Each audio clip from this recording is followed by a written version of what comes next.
Kisah Orang Kudus hari ini, tanggal 1 Oktober, adalah Santa Teresia dari Kanak-Kanak Yesus. Halo teman-teman, jangan lupa like, komen, dan subscribe. Jangan lupa juga ya, hidupin loncengnya. Selamat menonton channel Pak Aman. Dadah! Teresia Martin dilahirkan di kota Alencon, Prancis pada tanggal 2 Januari tahun 1873. Dia memiliki 4 saudara perempuan yang lebih tua, dan orang tuanya adalah Santo Louis Martin dan Santa Zelia Martin. Teresia seorang gadis yang sangat ceria. Ia sangat dicintai ayahnya yang memanggilnya dengan sebutan Ratu Kecil. Ketika Teresia masih kanak-kanak, ibunya meninggal dunia. Ayah Teresia lalu memutuskan untuk pindah ke kota Lisieux, di mana kerabat mereka tinggal. Di sana terdapat sebuah biara Karmel di mana para suster berdoa secara khusus untuk kepentingan seluruh dunia. Ketika Teresia berumur 10 tahun, seorang kakaknya Paulina masuk biara Karmel di Lisieux. Hal itu amat berat bagi Teresia. Paulina telah menjadi ibu yang kedua yang merawatnya dan mengajarinya serta melakukan semua hal seperti yang dilakukan ibunya untuk dia. Teresia sangat kehilangan Paulina hingga ia sakit parah. Meskipun sudah 1 bulan Teresia sakit, tak satu pun dokter yang dapat menemukan penyakitnya. Ayah Teresia dan keempat saudarinya berdoa memohon bantuan Tuhan. Hingga suatu hari ia melihat patung Bunda Maria di kamarnya, tersenyum padanya dan seketika ia sembuh dari penyakitnya. Teresia sangat mencintai Yesus. Ia ingin mempersembahkan seluruh hidupnya baginya. Ia ingin masuk biara Karmel agar ia dapat menghabiskan seluruh harinya dengan bekerja dan berdoa bagi orang-orang yang belum mengenal dan mengasihi Tuhan. Tetapi saat itu ia terlalu muda, jadi ia berdoa dan menunggu. Ia bahkan berani meminta izin langsung kepada Paus.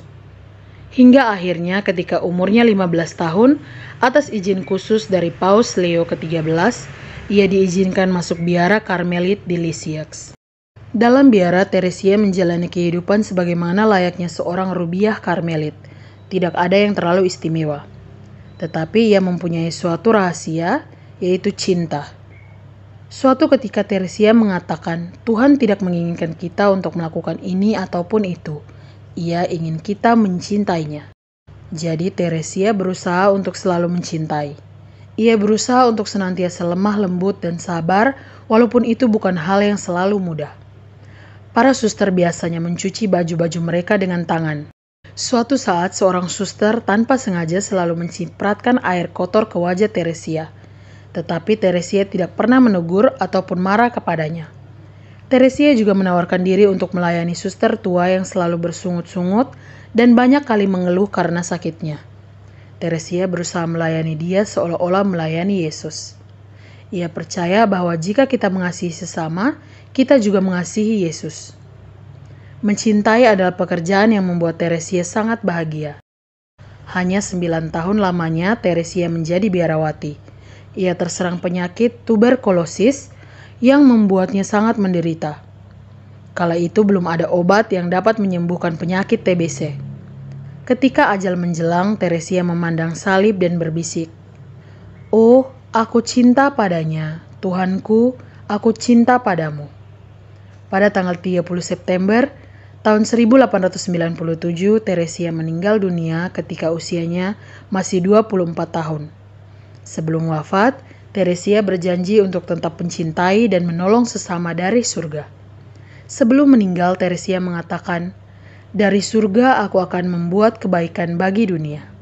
Dan ia menepati janjinya. Semua orang dari seluruh dunia yang memohon bantuan Santa Teresia untuk mendoakan mereka kepada Tuhan telah memperoleh jawaban atas doa-doa mereka. Setelah wafat, Teresia menjadi terkenal setelah buku catatan yang ditulisnya diterbitkan menjadi sebuah buku, yaitu buku Kisah Suatu Jiwa 1 tahun setelah kematiannya. Teresia dikanonisasi pada tahun 1925 oleh Paus Pius ke-10.